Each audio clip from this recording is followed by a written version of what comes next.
girlies, it's Nevaeh, and I'm here to sprinkle my thoughts on you girls. I'm back with another little podcast segment. I wanted to make this video about choosing self-alignment over validation, and this video is going to be specifically for those who struggle with loneliness sometimes, or struggle with wanting to share your dreams, your goals, ambitions with people, but dealing with people maybe doubting you, or just struggling on whether or not you should be telling people your goals or your business. If that is you, if you've struggled with that, this video is going to be perfect for you, because I'm going to talk a little bit about all of it, the whole shebang. I'm going to try not to have any cuts in this video. I want this to be raw and unedited, and for those of you who truly need it. So I hope this video finds those who were meant to see it at this time. But without further ado, let's get into it. I wanted to come and talk about this because this has been heavy on my mind recently. I've been thinking a lot about vulnerability, being open, talking about my goals, my ambitions, what I desire to do, whether or not my life is on track, and the whole self-development thing. I'm very big on self-development, very big on being consistent, very big on my goals. Those are things that are very important to me. And I notice, that I grew up and I came from a place where those things were not as important to all of the people that I chose to surround myself with. Now that I'm older, sometimes I struggle with boundaries and with knowing whether or not I should or shouldn't say certain things to certain people. I struggle with whether or not I'm as close to people as I think that I am. And so more recently in my life, I have went through something that actually made me even think about this video, made me actually feel like putting a video like this out there, because I know I'm not the only one who struggles. I know I'm not the only one who goes through certain things. And I know that I'm not the only one who sometimes confuses, closeness with, comfortability. So let me break this down. Let me slow it back down. Let me take a few steps back to make this make sense. So recently, I had a conversation with somebody that I would consider myself to be close to, comfortable with. And I was talking about how more recently in my life, my birthday was this month, December 7th. I have been having a lot of fun. I've been going out a lot more. I just turned 21. I've been drinking. I've been doing things, letting myself loose. But my birthday was on the 7th. It's already past Christmas already. When I had this conversation, maybe it was like 5 days ago. But I was talking to this person about how I was feeling a little bit more anxious recently. I was feeling a little bit more anxious because I know that it's time for me to get back into my goals. I've been, enjoying myself a lot, but it comes to a point where I have to be like, okay, you have to jump back to your goals. You have to get back into the groove of things before the new year starts, because it's very important to me that I'm consistent. I continue being consistent, and I don't let a few weeks worth of fun, mess up the trajectory that I'm on, because I've been working hard all of 2025 to become who I am now. If I look at who I started 2025 at, like in January, who I was in January of 2025 versus who I am in December, those are such different girls. The girl in December is a way more consistent girl. She procrastinates way less than she has ever procrastinated in her life. She works out more than she has in a long time. She drinks water. She fasts. She eats healthy. She writes in her journal to her daughter. And I was doing these things daily. Like, I'm not just saying, I would do these things here and there. Over time, I started off working out. Then before you know it, I was drinking more water. Before you know it, over time, by the time, I want to say September came, I joined like a group chat with other people who were YouTubers who were doing what I wanted to do.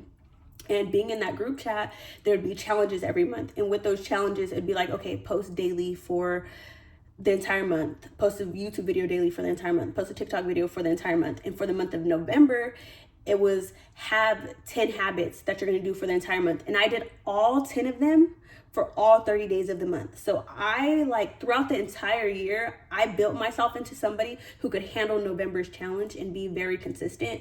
And that's what I was. So whenever I hopped into December, I was starting the challenge, but then my birthday slowed things down, and I knew okay, I'm having fun. I wasn't angry at myself, but by the time the end of the month starts approaching, I'm noticing this does not serve me. Yes, it's good to have fun. Yes, it's good to let loose, but only whenever you're able to make sure you're sticking to the things that matter to you.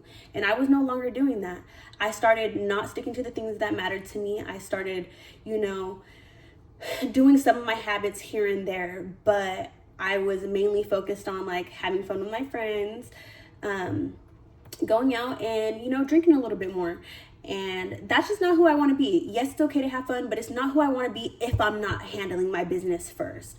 So I was confiding in somebody that I would consider to be close to me, and they kind of had the opposite view of me. They basically told me that I'm so young, that I shouldn't be worried about my habits so much, that, sometimes people put themselves in chaotic situations because they feel like, basically this person was kind of telling me that maybe that I crave chaos, so that's why I need to do all of these challenges, which I respect that opinion. Some people really do crave chaos, and that's why they do a lot of things maybe.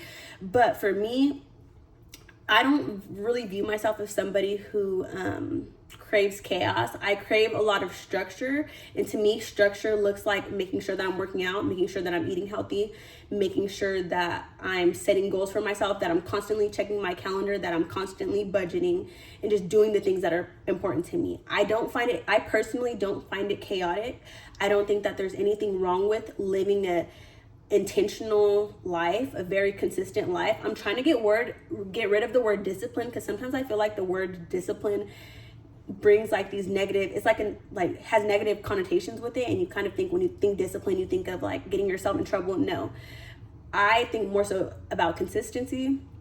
Like I said, consistency is important to me, living intentional is important to me, and doing all those things is important to me. This person who I was talking to, those things are not as important. And they basically told me, if they had to do those things every single day, they'd be miserable, which is probably true. They probably would be miserable. Maybe they would hate their life if they had to do those things every single day. But me personally, I don't hate my life. Like whenever I'm living like that, when I'm making sure that I'm working out, when I'm making sure I'm taking care of my body, I'm eating right, I'm drinking water, I'm writing down in an agenda, I'm budgeting, making sure that my savings is looking right. When I'm doing all of those things, that's when I feel the most abundant. That's when I feel the most happiest. Whenever I'm just drinking and not keeping track of how much money I'm spending, I don't even know how much money I spent in the last few weeks, I don't feel right. I do not feel right. That is not the life that I want to live. And it's okay for me to be somebody who is like this. And her way of living, maybe she's wants a little bit more spontaneity. She doesn't want to have to look at her bank account ever. She doesn't want to have to, budget. She doesn't want to have to do these certain things, and that is okay. It's okay to live a different life. But the reason why I came to say all of this is because sometimes whenever it comes to your goals, and when it comes to living intentionally, and when you know that you're like on a deep self-development journey that is extremely different than a lot of people that you are around, it is very important to keep those things sacred to you. One thing that I would do differently whenever I think about the whole situation and the whole conversation I was having with that person I consider myself to be close to and comfortable with, one thing I would do differently is, instead of trying to explain, because like I just explained to you guys, all of the things that make me feel comfortable and make me feel structured, one thing I would do differently is I would not explain myself, or I would not even open up about the fact that I was feeling anxious about this thing, unless it was to somebody who I know is in alignment with what I want to do with my life. I have people in my corner who live the same kind of life as me, where structure is what they crave. They crave structure. They crave, what's the word? Basically like structure, like that's it. Knowing what's coming in and out of their bank account, eating healthy, working out, drinking water, those are the things that they crave. And I know that I have somebody to talk to about those things because they live the same kind of life as me. Our lives are very aligned. So why would I go and speak to somebody about the anxiety that I'm feeling about wanting to get back to that if that person that I'm confiding in doesn't even live the life that I want to live? Because somebody who is not living the life that you want to live is not going to give you the advice that your higher self would give you. My higher self would not give me the advice that said person gave me. And it's okay that they gave me that advice. We're not meant to be the same person. We're not meant to live the same lives. And I'm not saying the way that person living is necessarily wrong. It's just not in alignment with what I want for myself. So I had to learn that I have to choose self-alignment over validation. Instead of sitting here and confiding in somebody and hoping that they give me the advice that I'm looking for, I need to learn how to give myself the advice that I'm looking for. I need to remember that my journey is different than everybody else's around me. Not everybody, but majority of people's around me. Everybody's journey is different in general, but my journey is different than majority of people around me. And it is okay for me to have low moments, but do not confide in people about those low moments if you know they are not going to give you that advice or the words of wisdom that you are looking for. It's okay to live differently. It's okay to see things differently. It's okay to not always agree with the people around you. It is okay to even be friends or be close to people who don't necessarily see life the way you see them. But you have to understand the importance of choosing your self-alignment, and having that can look like having boundaries whenever it comes to people who are living differently than you. With self-alignment, you are going to care a lot more about the energy you put out, about the words you say, about the things you choose to share. And in that moment, which makes sense, I was in a lower moment. I was a lot more anxious than I have been in a long time because I was not living in alignment with all of my future goals. It was so easy for me to confide in somebody who I'm feeling close to at the moment.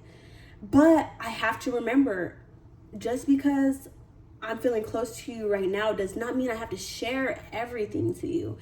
And that's what I just wanted to come and tell you guys.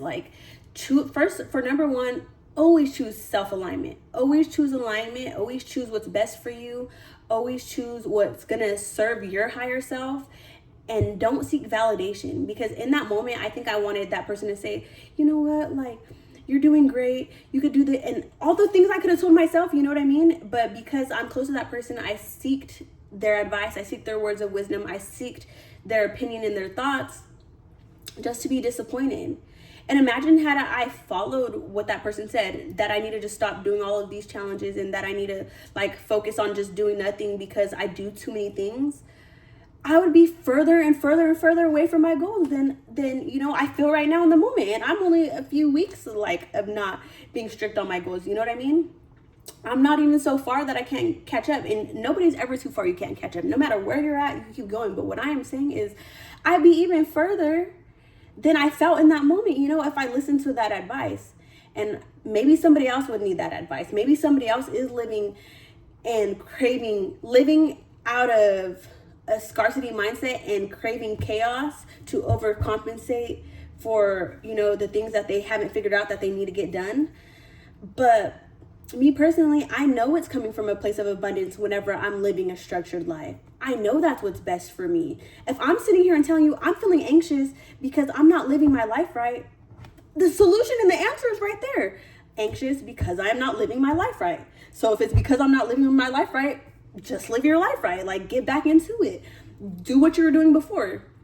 I know the answer. So what am I doing seeking validation or craving somebody's opinion or, caring about what somebody is telling me? And it's no resentment, no anger towards the person I was having the conversation with. I have enough knowledge to understand that their advice was coming from a place of, their own her experiencing life a different way than I'm experiencing it. From all of the knowledge she knows and all of her experiences, that's where her solution came from. But my solution is going to be different because I'm Nevaeh and I live a completely different life. So if you're that person who sometimes tells people your goals, sometimes you might tell people your savings goals, or you might tell people what you want to do, or you might be telling people I'm feeling low because I'm not getting this thing done. I would just really urge you to sit back, reflect, have an honest conversation with yourself, and really ask yourself, is me telling this person this thing going to better my situation, or is it going to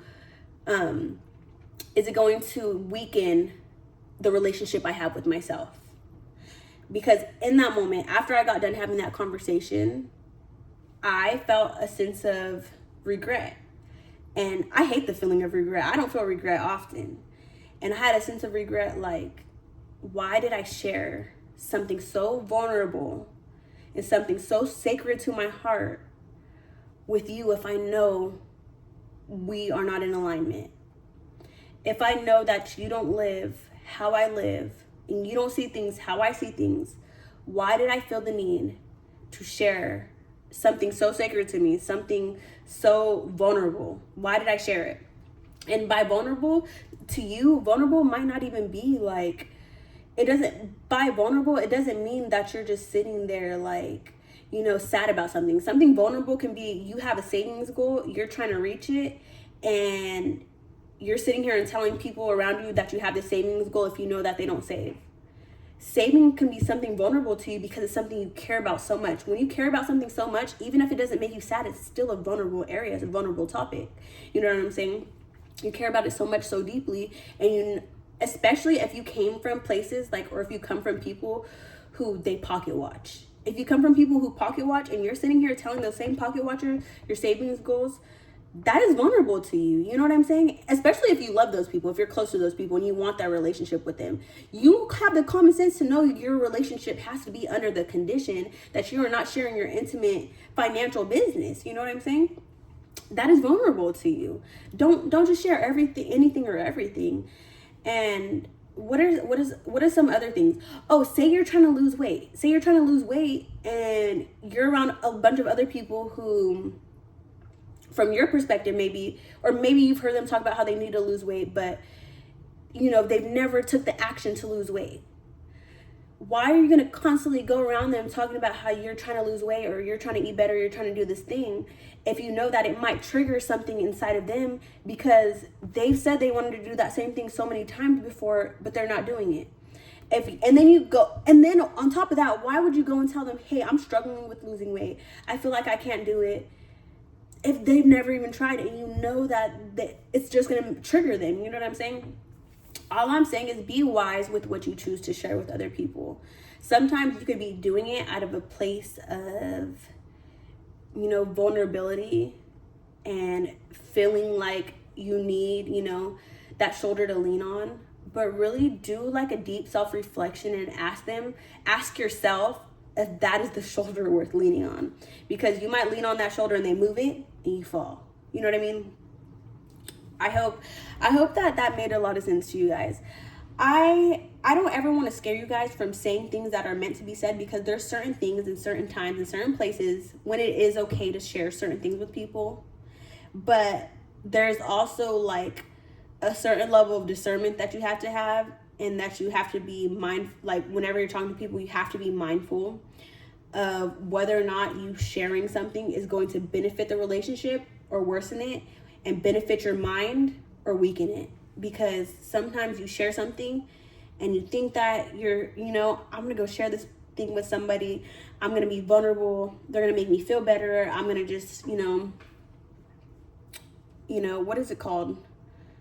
Externalize your thoughts. You might try to just talk it out because you're externalizing your thoughts, and then you might leave feeling even worse than you thought you were gonna feel, because once you left the room, you're like, dang, I just overshared. So yeah, I would just urge everybody, truly, seriously,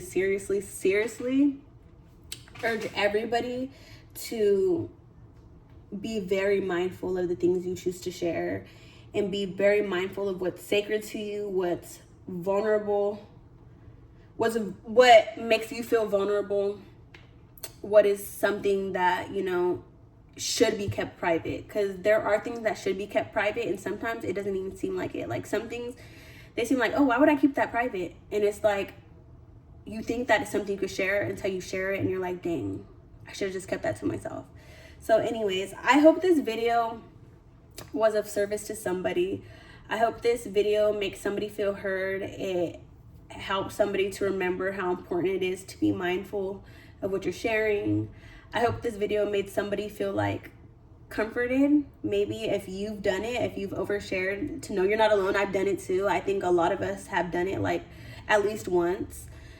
I'm not saying to never share anything at all or to never be vulnerable at all. I'm saying to have, healthy walls up. There's healthy walls up. Just because you have a healthy boundary with somebody doesn't mean you can't, you know, share this one thing. You can't share it with anybody. There's certain people that you really can share vulnerabilities with, and they won't, you know, you could put your vulnerabilities in their hands and they won't crush it. There's really people who are like that. But it takes a very, very, I feel like, wise person to know your vulnerabilities and to not use it against you, not take it and make you feel weaker, to, you know, not make you feel less than. It takes a lot, and it takes a wise person, and it takes a very intentional person. And more than that, I feel like it takes somebody who is working on themselves. When somebody cares deeply about how they feel about themselves, it's easier for them to care about how they treat you. So anyways, holla at your girl. Be real or be real. Mwah.